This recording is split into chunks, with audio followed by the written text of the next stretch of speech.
말씀 보겠습니다. 역대하 7장 14절입니다. 역대하 7장 14절.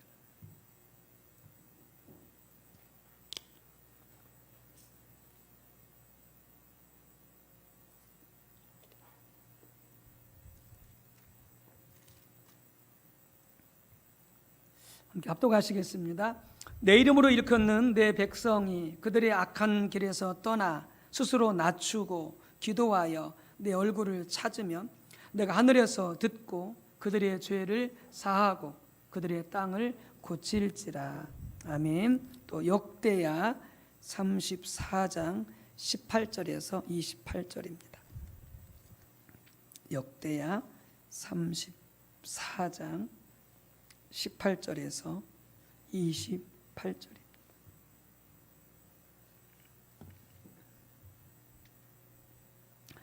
네, 교도가도록 하겠습니다. 서기관 사반이 또 왕에게 아뢰어 이르되 제사장 hil기야가 내게 책을 주더이다 하고 사반이 왕 앞에서 그것을 읽으매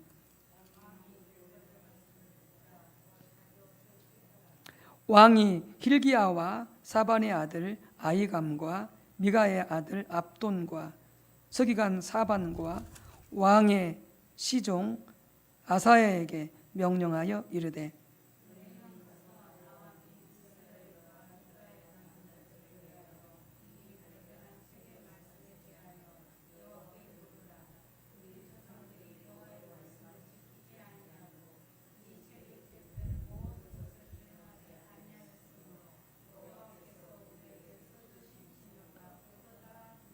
이에 hil기야와 왕이 보낸 사람들이 여 선지자 훌다에게로 나아가니 그는 하스라의 손자 독핫의 아들로서 예복을 관리하는 살룸의 아내라.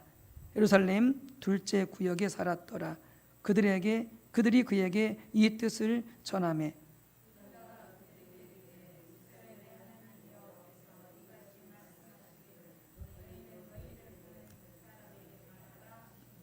여호와께서 이같이 말씀하시기를 내가 이곳과 그 주민에게 재앙을 내리되 곧 유다 왕 앞에서 읽은 책에 기록된 모든 저주대로 하리니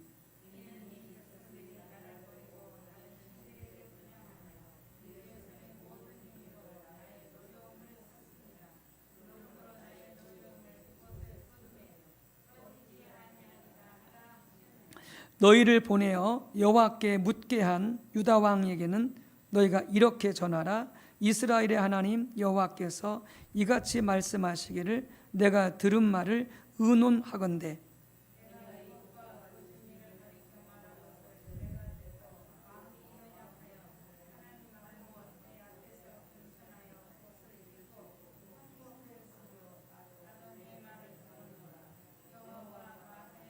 같이 읽습니다.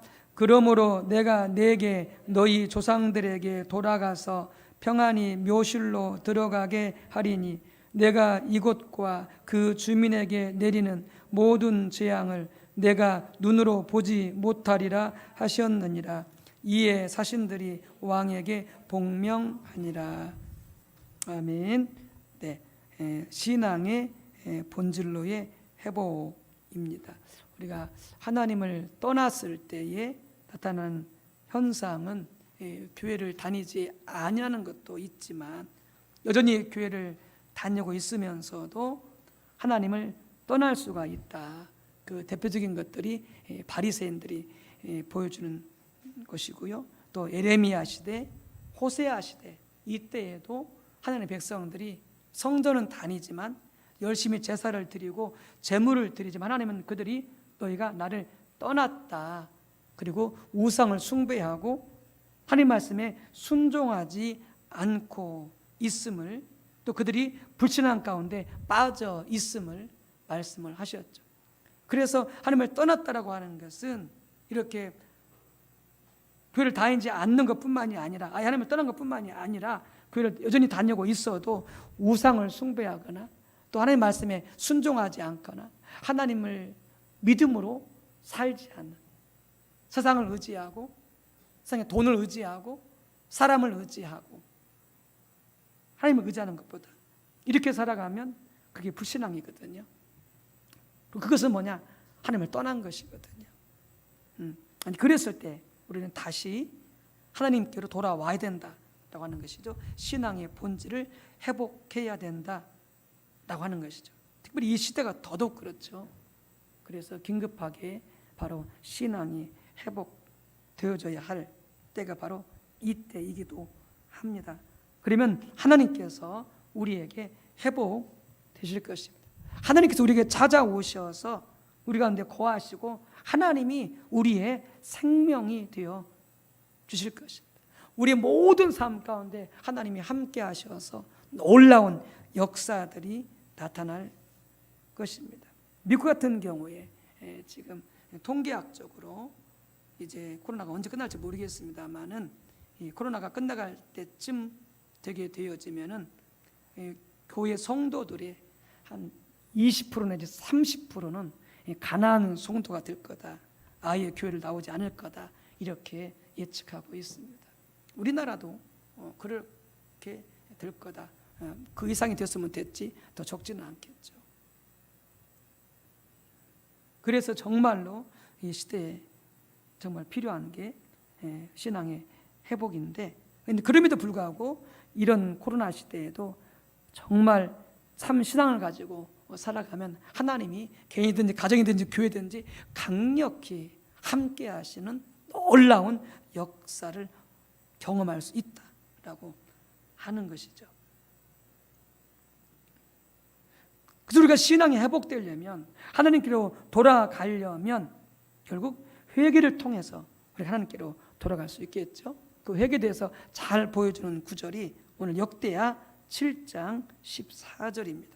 이 7장 14절은 그 앞절에 보게 되어지면은 하나님의 백성들이 하나님을 떠남으로 하나님의 징계가 있을 때, 하나님의 징계가 있을 때 그들이 깨닫고 회개하며 하나님께 돌아오는 것을 말씀하고 이렇게 말씀하죠. 13절에 혹 내가 하늘을 닫고 비를 내리지 아니하거나 혹 맥두기들에게 토산을 먹게 하거나 혹 전염병이 내 백성 가운데 유행하게 할 때에, 이게 다 뭐냐? 하나님의 징계와 심판인 거죠. 하나님을 떠나서 하나님께서 징계와 심판을 내린 것입니다. 하늘의 비를 닫아버리고 메뚜기들이 다 양식을 먹어버리고 농작물을 다 먹어버리고 그 다음에 전염병이 유행하고, 이랬을 때 하나님께서 회개하고 하나님께 돌아올 길을 역대하 7장 14절에서 보여주고 있는 것이죠. 이렇게 회개를 통해서 하나님 앞에 돌아오려면 바로 회개의 4가지 조건을 달고 있습니다. 거기 보게 되어지면은 그냥 우리 성경으로 읽게 되어지면, 영어 성경은 좀 다른데요, 순서가 개역개정으로 읽게 되어지면은 내 백성이 그들의 악한 길에서 떠나, 이렇게 말씀하고 있죠. 회개 한 가지고요. 그 다음에 또 한 가지는 스스로 낮추고 겸비하게 되어지고, 세 번째는 기도하여, 네 번째는 내 얼굴을 찾으면, 이렇게 되어 있습니다. 이 4가지가 바로 회개를 통해서 이루어져야 될 내용입니다. 이렇게 4가지를 통해서 온전한 회개가 이루어지면 하나님은 우리에게 3가지를 약속하고 있습니다. 자, 내가 하늘에서 듣고 우리의 기도를 들으신다는 거죠. 그러니까 우리 지난 시간 살펴봤지만 기도해도 기도 응답이 없다. 그럼 그게 뭐라고 그랬죠? 그게 하나님의 징계다 그랬죠. 하나님의 징계, 하나님의 심판이다. 그래서 회개하고 하나님께 돌아와야 된다라고 말씀하셨죠. 그런데 이렇게 회개하고 하나님께 돌아오면 하나님께서 말씀하십니다. 기도를 듣고, 그다음 두 번째 어떻게 하신다고요? 우리들의 죄를 용서해 주시고 우리들의 죄를 사하시고, 세 번째 어떻게 하신다고요? 그들의 땅을 고칠지라, 하나님께서 회복시켜 주시겠다는 거죠. 그러니까 막 전염병이 들고 그다음에 비가 안 오고 메뚜기들이 다 먹어버리고 그랬던 그 모든 것들을 하나님께서 다 고쳐주시겠다라고 하는 것이죠. 그래서 하나님께서 우리 가운데 회복될 것이다, 이렇게 말씀하고 있습니다. 이렇게 회개의 네 가지 중에 첫 번째가 뭐냐? 우리 개역개정에서는 그들의 악한 길에서 떠나 이렇게 돼 있지만요, 영어 성경은 좀 다르거든요. 영어 성경에는 어떻게 되냐면은 스스로 겸비하여 이렇게 돼 있거든요. 우리 성경에서는 스스로 낮추고, 영어 성경에서는 스스로 겸비하여 이렇게 되어 있습니다. 스스로 겸비하여. 이게 첫 번째입니다. 그러니까 올바른 회개가 되려면은 가장 먼저 어떤 일이 일어나야 되냐면 하나님 앞에 우리가 겸비해야 된다는 거죠. 하나님 앞에 겸손케 되어져야 된다고 하는 것이죠. 그러니까 이 자세가 없으면 회개는 시작되지 않았다라고 하는 것이죠. 그래서 이 조건이 맨 먼저 나옵니다. 스스로 겸비하게 되어지는 것. 그러면 스스로 겸손케 된다고 한다는 말이, 스스로 겸비한다고 하는 말이 무슨 말인가? 여러분들 진짜 하나님께서 저를 깨닫게 하셔서 회개해 본 사람은 이런 감정을 알 거예요. 하나님 앞에 정말 자신이 얼마나 못된 자인지, 악한 자인지, 그래서 하나님 앞에 정말 자신을 낮출 수밖에 없는 거예요. 고개를 들 수가 없는 거예요. 이게 회개의 첫 번째다. 그러니까 그냥 허리를 굽신굽신하거나 어떤 자신을 낮추거나 자신을 비하하거나 그런 것들이 겸손한 행동이 아니라 정말로 하나님과 맞닥뜨려서 그분의 말씀 앞에, 그분의 존재 앞에 내 자신이 얼마나 추하고 악한 자인지를 깨닫게 되었을 때에 그냥 겸비해지는 거죠. 그냥 우리 자신을 하나님 앞에 낮추게 되어지는 것이죠. 이게 회개의 첫 번째 단계입니다. 그러니까 이게 오지 않으면 진정한 회개가 일어나지 않게 되어지는 것이죠. 그래서 하나님의 말씀 앞에, 하나님의 존재 앞에 내가 정직하게 정말 수악한 악한 죄인인 것을 동의하고 그리고 납작 엎드리는 것이죠.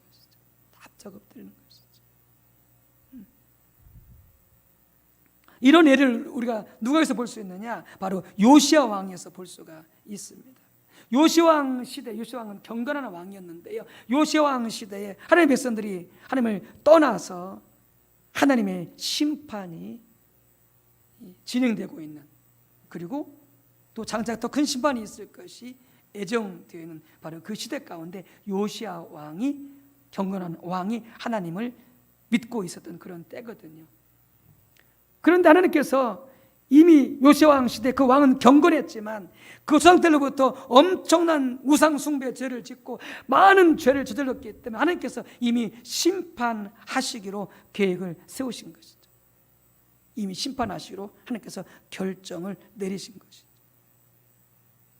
그러니까 하나님께서 회개를 촉구하시지만은 계속해서 듣지 아니하고 악한 길로 가고 우상을 숭배하고 계속 죄를 짓게 되어지면 하나님도 참고 기회를 계속 주시지만은, 그러나 어느 단계가 되어지면은 더 이상 기회를 주시지 않고 심판하기로 결정을 내려버리는 것이죠.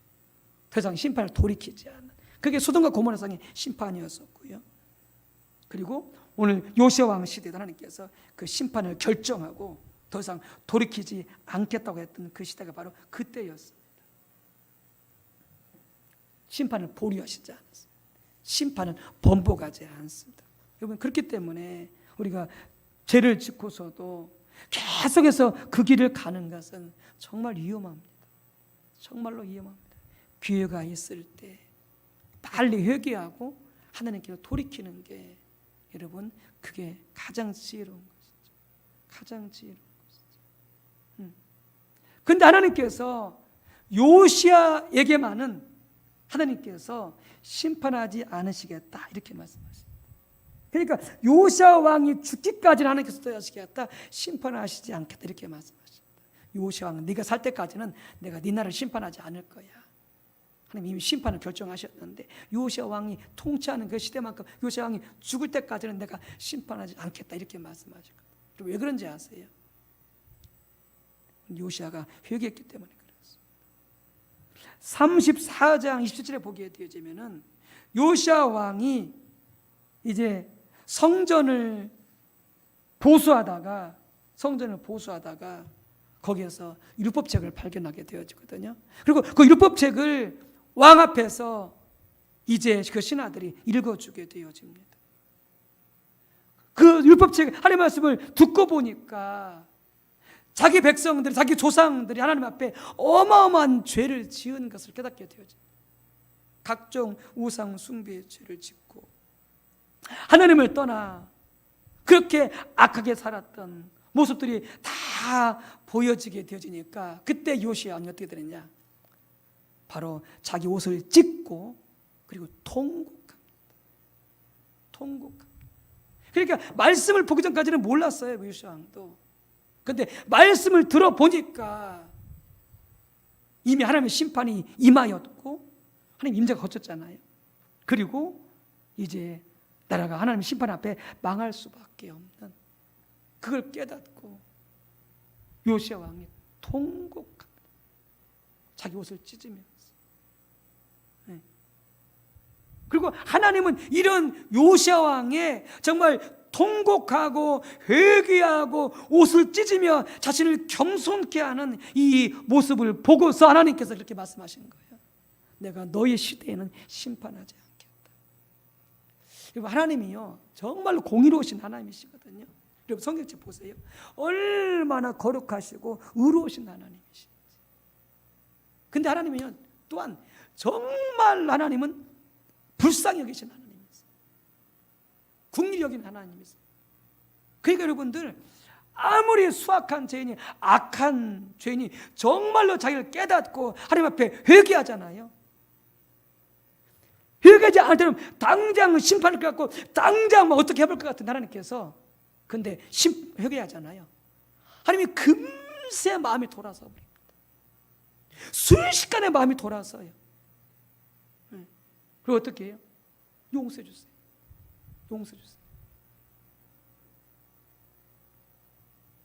그래서 하나님께서는 그렇게 나라 전체가 하나님의 심판의 직면에 있는 심판을 결정한 그 시대에도 요시야 왕이 그렇게 겸손하게 통곡하고 옷을 찢고 회개하면서 하나님 앞에 철저하게 자기를 낮추었을 때에 하나님께서 요시야 왕한테 이렇게 말씀하신 거예요.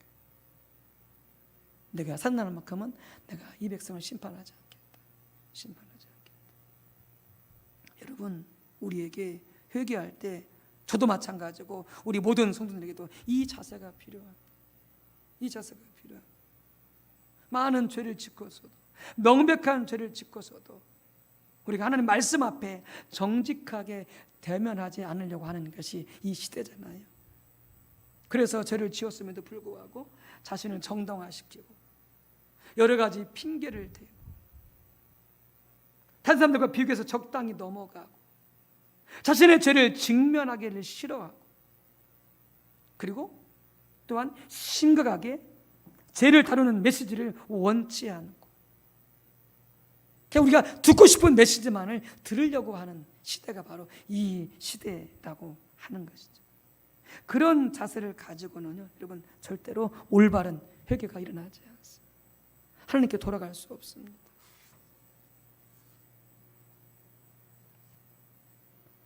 우리가 하나님 앞에 잘못했다고 생각하던 몇 가지 것에 대해서 그냥 하나님 내가 잘못했습니다. 하나님 회개합니다. 이런 차원 가지고는 진정한 회개가 일어나지 않는다라고 하는 것입니다.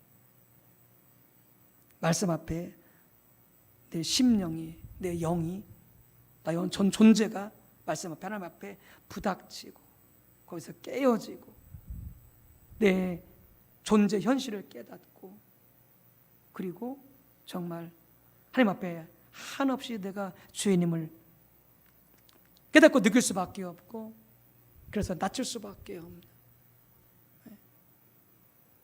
어제 이렇게 이제 찬양 부르고 이렇게 이제 제가 매일 이렇게 이제 그 유튜브에서 매일 찬양하고 기도하는 그 오전에 그런 그 선교의 그런 예배와 그 기도하는 시간이 있거든요. 그래서 이제 어제 그렇게 이제 찬양하고 함께 리더의 인도를 따라서 함께 기도하게 되어지는데 고개를 못 들겠더라고. 이렇게 보고 하다가 고개를 못 들겠더라고. 내가 하나님 앞에 지금도 정신을 못 차리고 있는 얼마나 수악한 종인지 고개를 못 들겠더라고. 고개를 못 들겠더라고.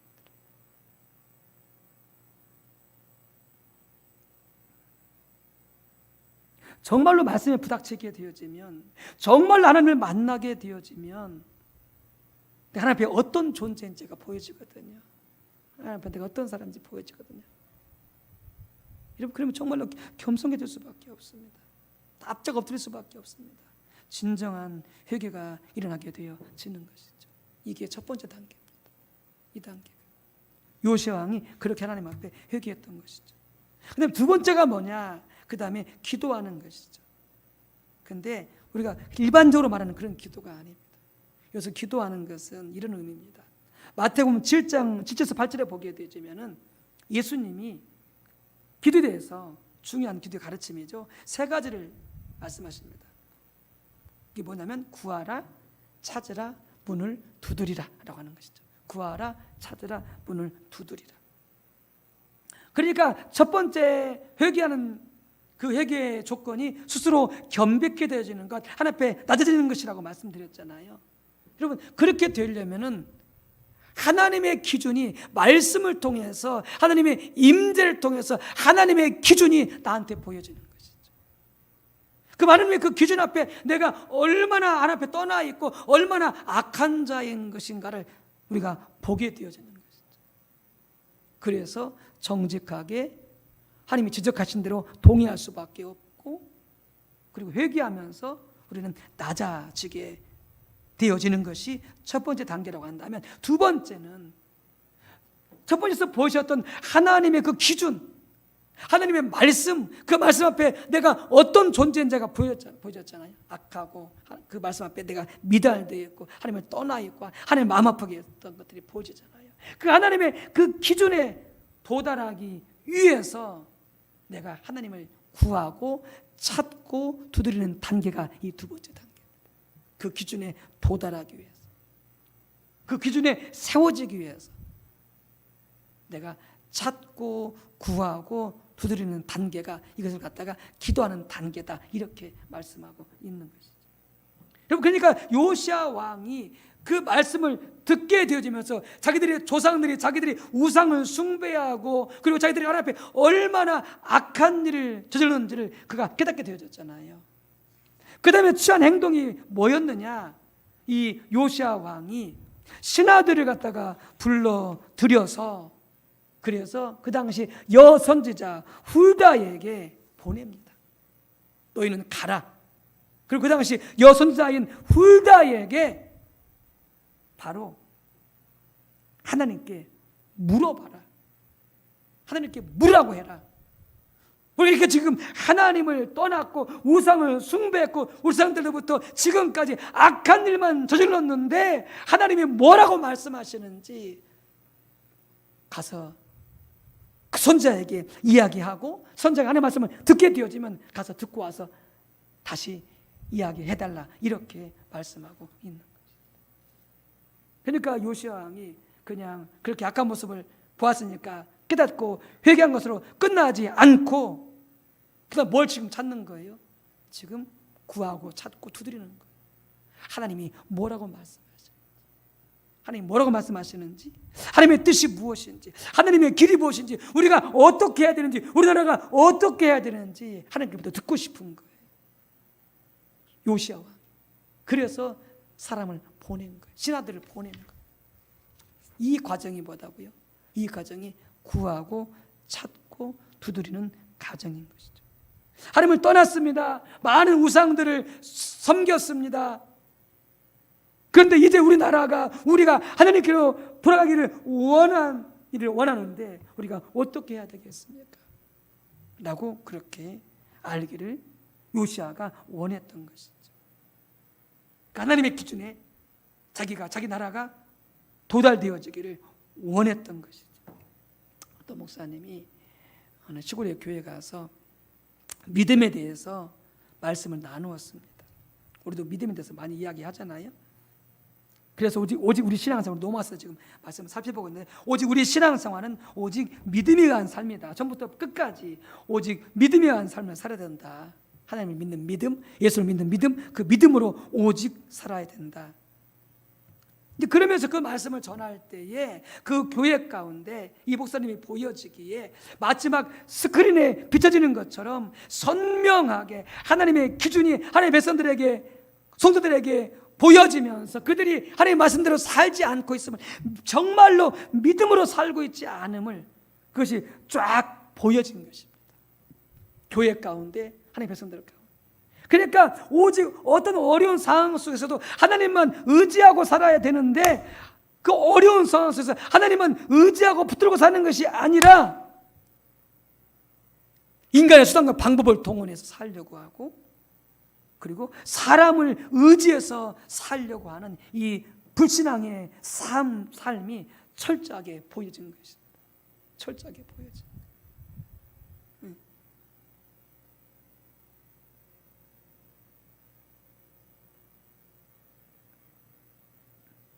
그러니까 이 목사님 같은 경우에도 개척교회 하면서 정말로 어려울 때에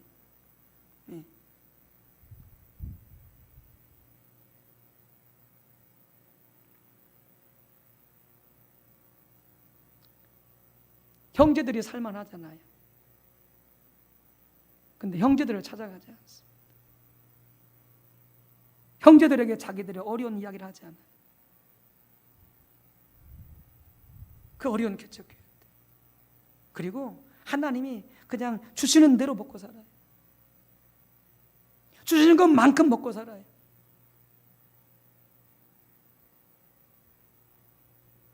왜요? 하나님만 의지하는 거죠. 하나님만 바라보는 거죠. 그러니까 개척교회니까 얼마나 교회가 어렵고 목사님 같은 살림도 어렵겠어요. 애들은 셋이 있는데, 그러면은 오래전 이야기긴 하지만 서울에서 이 목사님 개척을 하실 때에, 그러면은 애들 그 간식비가 일주일에 10,000원이라고 그러던가 그렇대요. 그러면은 그 간식비를 가지고 아이들한테 뭘 사주면은, 예를 들어서 뭐 빵이면 빵, 무슨 뭐 우유 이렇게 사주면 이게 감당이 안 된대요.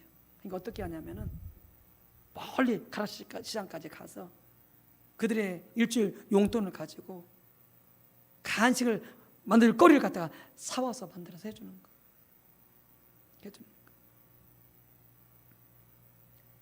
그러니까 부족하죠. 네.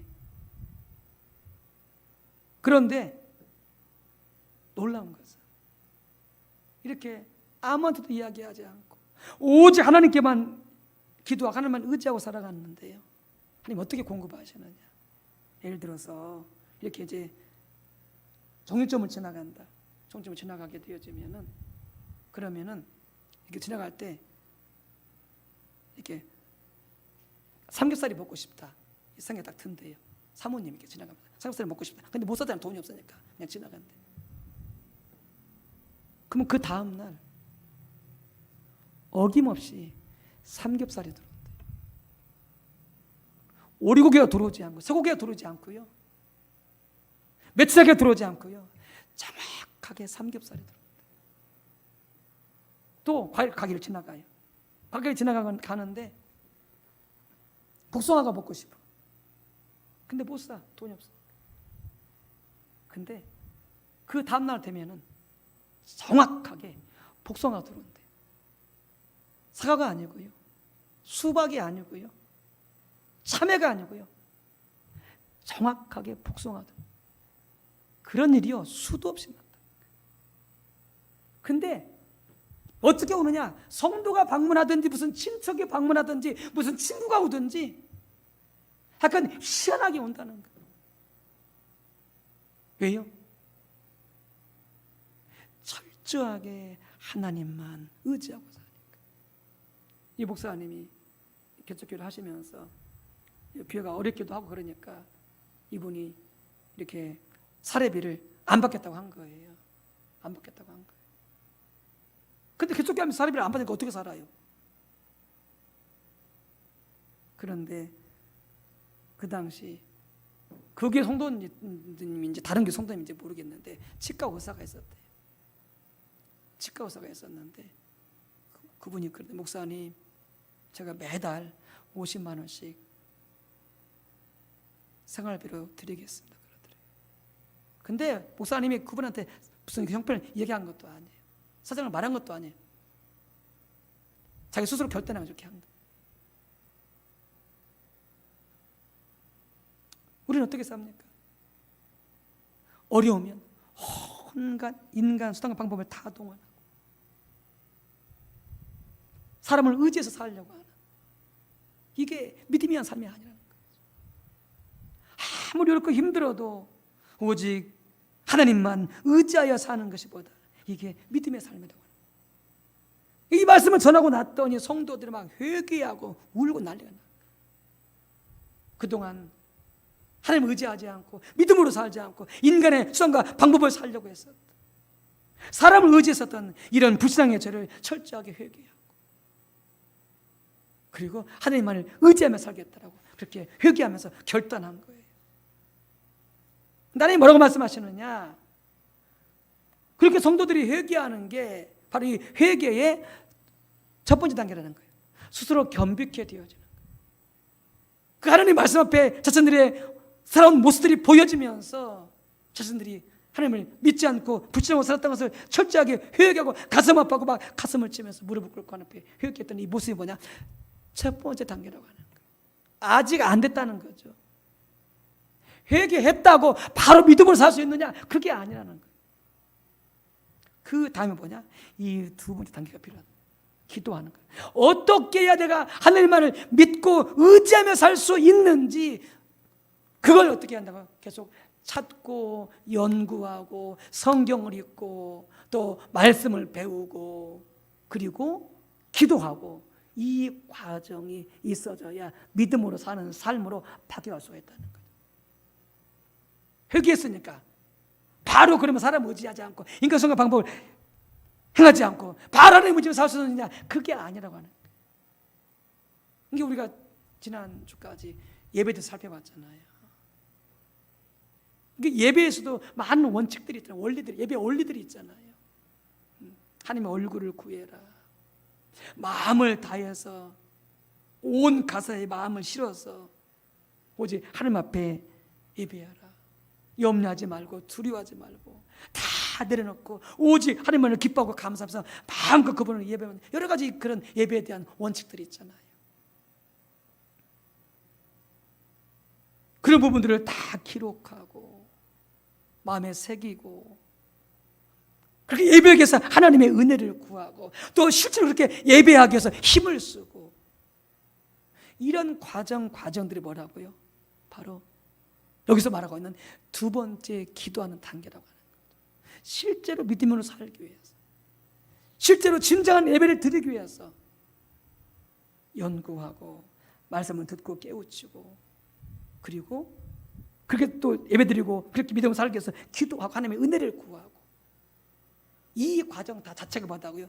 기도하는 것으로서 구하고 찾고 두드리는 단계다라고. 그래서 하나님께서 말씀하셨대요. 회개만 가지고 안 된다. 그리고 두 번째, 기도하는 단계가 필요하다. 이렇게 말씀하셨어요. 여러분, 믿음으로 살려면요, 주님 제가 믿음으로 살겠습니다 라고 말만 가지고 안 된다는 거죠. 어떻게 사는 것이 믿음으로 사는가, 이걸 또 배워야 되고 이걸 또 알아야 된다고 하는 것이죠. 믿음으로 산다고 하는 게 그저 우리가 그냥 믿음으로 산다고 되집니까? 이런 믿음으로 살려면 성령의 조명이 필요해요. 성령의 조명이 필요해요. 하나님이 어떤 분이신지, 그리고 하나님 말씀에 대한 성령의 조명이 필요해요. 그러니까 아브라함이 99세 때에 하나님을 못 믿었잖아요. 하나님 못 믿었잖아요. 아브라함은 99세고 사람은 89세니까 아기를 낳을 수가 없으니까 이미 뭐 다 그런 생리 기능이 다 뭐 죽어버리는데 어떻게 애를 낳아요? 낳을 수가 없죠. 근데 99세 때 하나님께서 아브라함에게 나타나셨어요. 어떻게요? 나는 전능한 하나님이다. 아브라함아, 나는 전능한 하나님이다. 걱정하지 마라. 그때 아브라함이 하나님을 믿게 되어진 거예요. 내가 믿는 하나님은 전능한 하나님이구나. 나와 나 부인의 생식기능이 다 죽었어도 하나님은 얼마든지 다시 살리셔서 아기를 낳을 수 있겠구나 하는 그 믿음이 온 거예요. 우리 신약시대로 풀자면 성령으로 전능하신 하나님에 대한 그 믿음이 이게 조명이 되어지면서 아브라함의 마음속에 심겨진 거예요. 그러면서 그가 믿고 아기를 낳을 수 있었다. 이삭을 낳을 수 있었다는 것이죠. 여러분, 그렇게 되려면 어떻게 돼요? 우리가 하나님을 찾아야 돼요. 예배를 통해서, 기도를 통해서, 말씀을 통해서 부지런히 하나님을 찾아야 돼요. 하나님을 알기를 구해야 돼요. 그래야 성령을 통해서 내가 하나님을 알고 말씀을 알게 되었을 때에 거기서 믿음이 오는 거예요. 근데 믿음으로 살기를 원해. 근데 하나님을 안 찾아. 예배도 소홀하고 기도도 소홀하고 말씀도 소홀하고 아무리 믿음으로 살려고 몸부림쳐 보시오. 믿음 절대 못 삽니다. 절대 못 살아요. 또 기도하고 자기 방법과 세상 방법을 동원해서 사람 의지하면서 돈 의지하면서 살아가지 절대 하나님 의지하고 살지 않아요. 믿음으로 못 살아요. 믿음으로 사는 것, 예배 드리는 것 하나하나 다 뭐가 필요하다고요? 그걸 배워야 되고 익혀야 되고 그렇게 살기 위해서 하나님의 은혜를 구해야 되고 구하고 찾고 두드리는 과정이 반드시 필요하다고 하는 것이죠. 이게 두 번째 단계였다고 하는 것이죠. 여러분, 우리는 이 시대에 우리의 신앙을 완전히 새롭게 하셔야 돼요. 기도하는 것도 그렇고 예배드리는 것도 그렇고 믿음으로 사는 것도 그렇고 그래서 잘못 살고 잘못 기도하고 잘못 예배하고 잘못 믿었던 거 하나하나 말씀으로 바로 깨닫고 성령으로 바로 깨닫고 회개하고 돌이키고 그리고 올바르게 살기 위해서 하나님의 기준에 맞게 서기 위해서 우리가 하나님 은혜를 구하고 배우고 깨닫고 또 달려가고 하는 그런 은혜가 필요한 것이죠. 우리 모두가 다 그렇게 설 수 있게 되시기를 주님의 이름으로 축복합니다. 함께 기도하겠습니다.